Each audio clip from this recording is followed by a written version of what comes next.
بسم اللہ الرحمن الرحیم۔ معزز سامعین و سامعات، السلام علیکم ورحمۃ اللہ وبرکاتہ۔ امید ہے کہ آپ سب خیر و عافیت سے ہوں گے۔ اللہ رب العزت سے دعا ہے وہ آپ کو خوش رکھے، آباد رکھے۔ پیاری عزیزو، آئیے گا شعبان کی 15ویں تاریخ بعد نماز ظہر ہمیں کون کون سی نمازیں پڑھنی چاہیے اور ان نمازوں سے ہمیں کون کون سے فائدے ہوں گے۔ حالانکہ نماز تو اللہ کے لیے پڑھی جاتی ہے، لیکن فائدے ہمیں ہوتے ہیں، لوٹال کر واپسی ہمیں ملتی ہیں وہ نمازوں کے فائدے، اس کے بینیفٹس۔ اور اس رات میں ہمیں ایسی کون سی عبادت ہے جو ہم سے ہمارا رب راضی ہو جائے اور ہمارے گناہوں کی خلاصی ہو جائے۔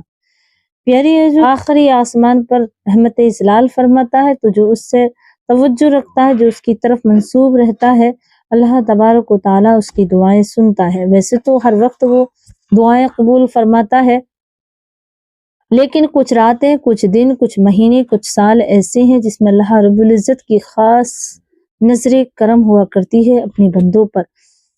تو آئیے گا آج اسی موضوع سے یہ ویڈیو بنایا گیا ہے کہ ہمیں کن باتوں کا دھیان رکھنا چاہیے، کون سی باتوں سے ہمیں روکنا چاہیے اور کون سے ایسے اعمال کرنے چاہیے جس سے اللہ رب العزت ہم سے راضی ہو جائے۔ کبھی کبھی ایسا ہوتا ہے کہ ہم عبادت بھی بہت کرتے ہیں، نماز بھی بہت پڑھتے ہیں، قرآن بھی بہت پڑھتے ہیں اور تمام رات عبادت کرتے ہیں، لیکن وہ عبادت پھر بھی قبول نہیں ہوتی۔ آج یہ میرا موضوع ہے، وہ کیوں نہیں ہوتی، آپ اس میں واضح طور سے سماعت فرمائیں گے۔ آئیے گا پہلے ہم یہ ذکر کر لیں کہ عملیات کون کون سے کرنے چاہیے اور کون سے ایسے خاص کام ہیں جو اللہ کی بارگاہ میں قبول ہیں، اور کون سے ایسے کام ہیں جو اگر ہم نے کیے تو کتنی نمازیں، کتنے قرآن پاک ہم پڑھ لیں تب بھی وہ رب کی بارگاہ میں قبول نہیں ہوں گے۔ تو آئیے گا سماعت کریں۔ دیکھیں، پہلے میں آپ کو بتاتی چلوں کہ ہمیں اس رات میں ضرور غسل کرنا چاہیے۔ غسل ہمیں اس طرح کرنا چاہیے، غسل کرنا سنت ہے، کیونکہ یہ صحابہ اکرام نے بھی کیا اور تمام خلفائے راشدین، جیسے کہ اعلیٰ حضرت امام ملت اپنی کتاب میں لکھتے ہیں کہ آپ غسل فرمایا کرتے تھے شعبان کی 15ویں تاریخ کو، آپ غسل فرمایا کرتے تھے شعبان کی 14ویں رات کو، یعنی 14 شعبان کو۔ اور حضرت یار خان نعیم رحمۃ اللہ علیہ فرماتے ہیں اسلامی زندگی میں صفحہ نمبر 135 پر کہ جو شخص اس رات میں غسل کرے گا بیری کے ساتھ پتے ڈال کر کے، تو اس کو ایک سال تک بیماریاں نہیں لگیں گی، ایسی بیماریاں جس کا کوئی علاج نہیں، یعنی کہ لا علاج بیماریوں کا بھی علاج ہے، جادو ٹونے کا بھی علاج ہے اس رات اگر ہم غسل کریں۔ لیکن غسل کس ٹائم کرنا، دیکھیں عصر کے وقت سے لے کر کے، اور عصر کے ٹائم سے شروع ہو جاتی ہے رات، تو اس وقت ہی ہم غسل کر لیں۔ اور ہو سکتا ہے تو آپ صبح کو بھی کر سکتے ہیں، جیسے میری بہن کی طرف سے ایک سوال تھا میرے بھائیوں کی طرف سے، کیا صبح کو ہم غسل نہیں کر سکتے 15واں شب میں؟ بالکل کر سکتے ہیں، لیکن سورج طلوع ہونے سے پہلے پہلے، اس سے بعد میں نہیں، کیونکہ پھر شب ختم ہو جاتی ہے اور دن شروع ہو جاتا ہے۔ سورج نکلنے سے پہلے پہلے آپ بھی غسل کر سکتے ہیں۔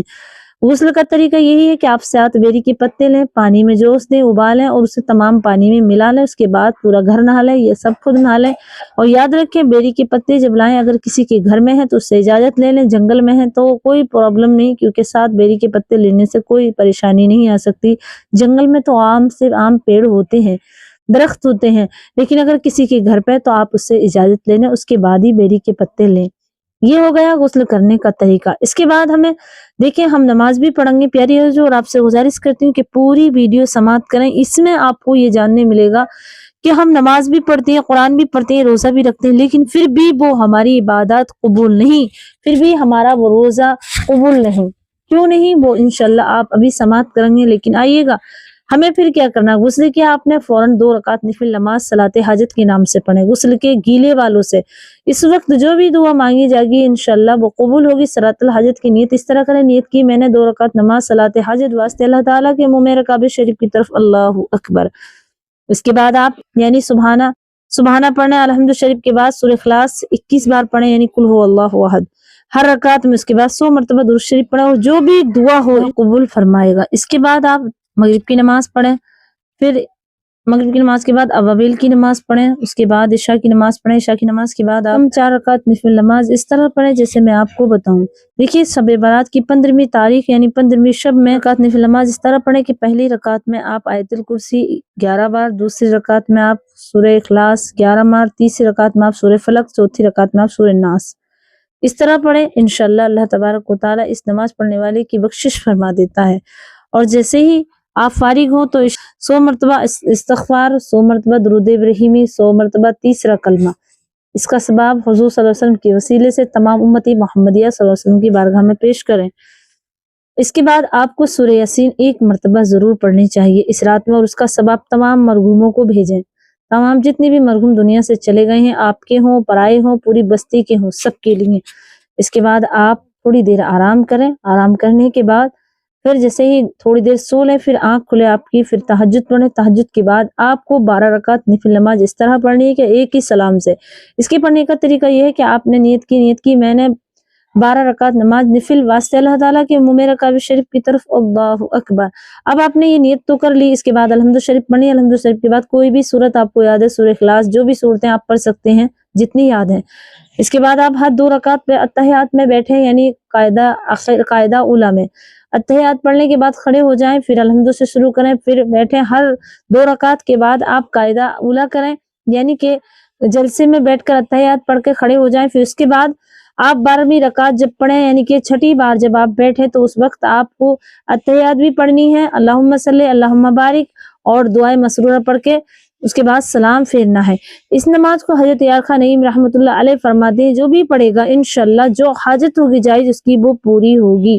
یہ طریقہ ہے شعبان کی 14ویں شب کی عبادت کا۔ اب اس کے بعد آپ کو ٹائم ہے تو آپ جو قضائے عمری نماز ہے، آپ 2 کر کے فجر کی پڑھیں، ظہر کی پڑھیں 4 کر کے، عصر کی پڑھیں، جتنی آپ سے پڑھی جائے اتنی آپ، صرف نفل نماز نہ پڑھیں، صرف آپ فرض جو قضا ہو گئی ہے آپ وہی ادا کریں، تو اللہ تبارک و تعالیٰ آپ کی جو عبادت کی ہے انشاءاللہ قبول ہوگی۔ پیاری جو اب آئیے بات کرتے ہیں کہ ظہر کی نماز کے بعد ہم کون سی عبادت کریں، یعنی 15ویں شب کو، یعنی ہمیں شہری بھی کرنی ہے، روزہ بھی رکھنا، تو 1 روزہ رکھیں، اس کے بعد پھر آپ ظہر ہو جا، فجر ہو جا، فجر میں خوب دعائے خیر کریں، پھر ظہر میں آپ کو 4 رکعت نفل نماز پڑھنی ہے۔ شعبان کی 15ویں تاریخ کو بعد نماز ظہر 4 رکعت نماز 2 سلام سے پڑھیں، پہلی 2 رکعت کر کے نیت کریں۔ پہلی رکعت میں سورہ فاتحہ کے بعد سورہ انزلنا 1 بار، سورہ اخلاص 10 بار، اور دوسری رکعت میں سورہ فاتحہ کے بعد سورہ تکاثر 1 بار اور سورہ اخلاص 10 دفعہ پڑھیں۔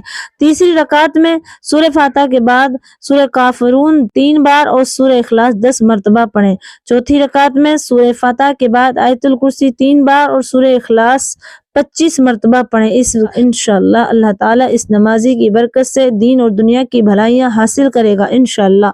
یہ طریقہ ظہر کی نماز کے بعد ہے 15ویں تاریخ کو۔ پیاری جو اب آئیے گا، یہ تمام عبادتیں جو آپ نے استغفار کی، دعائے خیر کی، جو بھی کی، کیا یہ رب کی بارگاہ میں قبول بھی ہوں گی یا نہیں؟ اس کے بارے میں نے بھی آپ کو شروع میں بتایا تھا کہ اتنی عبادت کرنے کے بعد اگر آپ نے اتنی عبادت کی اور روزہ بھی رکھا تو کیا آپ کی نماز، آپ کی عبادت قبول ہے؟ نہیں۔ کیوں نہیں؟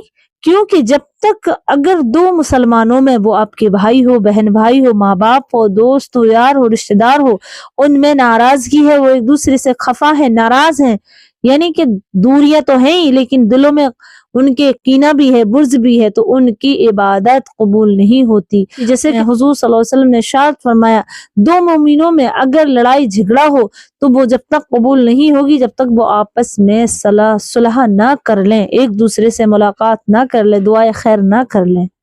تو پیاری جو آپ شب برات سے 1 دن پہلے تمام رشتہ داروں میں فون کریں، جو ناراض ہیں انہیں منائیں، جس سے تم ناراض ہو، جس نے آپ کا دل دکھایا یا جس کا آپ نے دل دکھایا، ان سب سے معافی طلب کرو، ان کو معاف کرو، پھر اللہ کی عبادت کرو تاکہ ہمارے گناہ معاف ہو جائیں اور زندگی بھی ہمیں مل جائے، اور زندگی نہ ملی اور ہماری عبادت بھی قبول نہیں تو فائدہ کیا ایسی عبادت سے؟